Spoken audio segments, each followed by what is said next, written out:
Is revival on the way? And this is just a two-part video discussing my perspective that yes, revival is on the way. It is imminent. And there are two reasons that I feel that revival is on the way, that revival is imminent. And we're going to talk about the first part here in this video, which is basically, it is the nature of God. So it's precedent.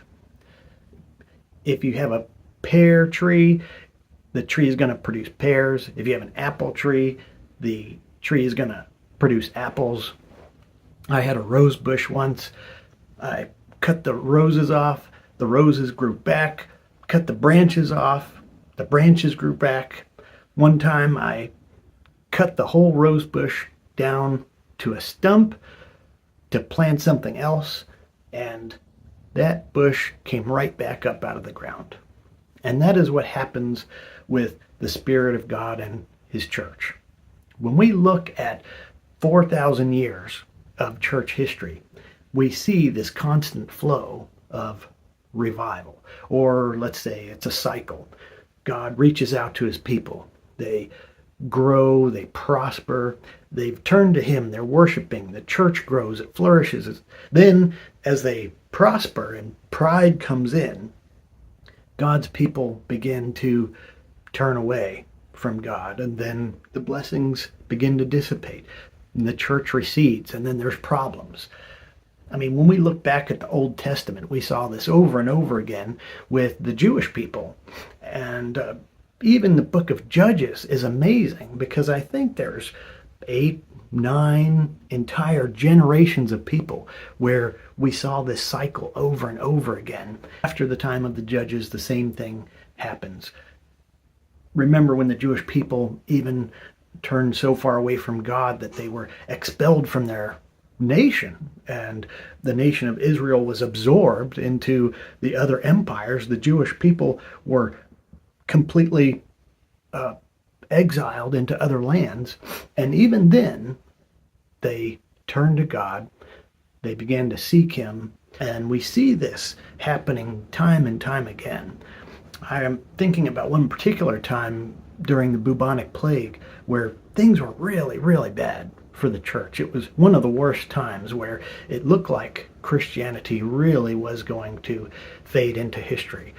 So many people had died. There was so much suffering, and people were really confused as to what was happening. At the same time, the Muslims were coming in and had cut Europe off from the spice trade and from really a lot of source of wealth, where Europe was trading over towards India and the spices, and things weren't looking good.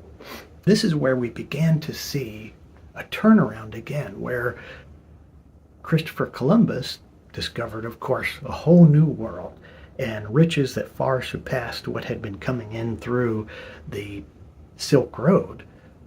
The Islamic armies at the same time began to have confusion and separation in some of their military strategies, and it wasn't much longer where Christianity experienced a great revival in Europe, and we had the Renaissance, we had the Reformation, we had the Counter-Reformation, and Christianity spread all over the world.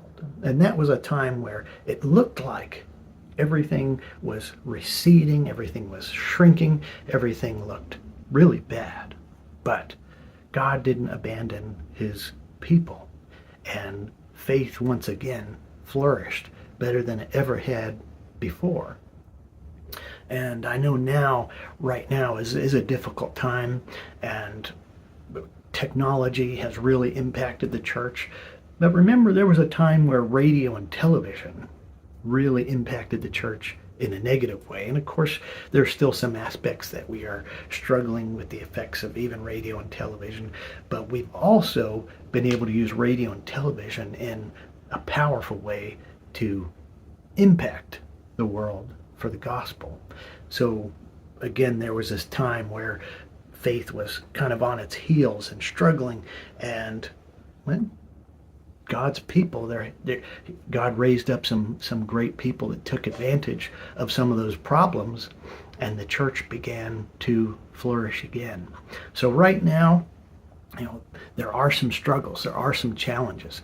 But if we're not at the end of time, then the nature of God is still constant.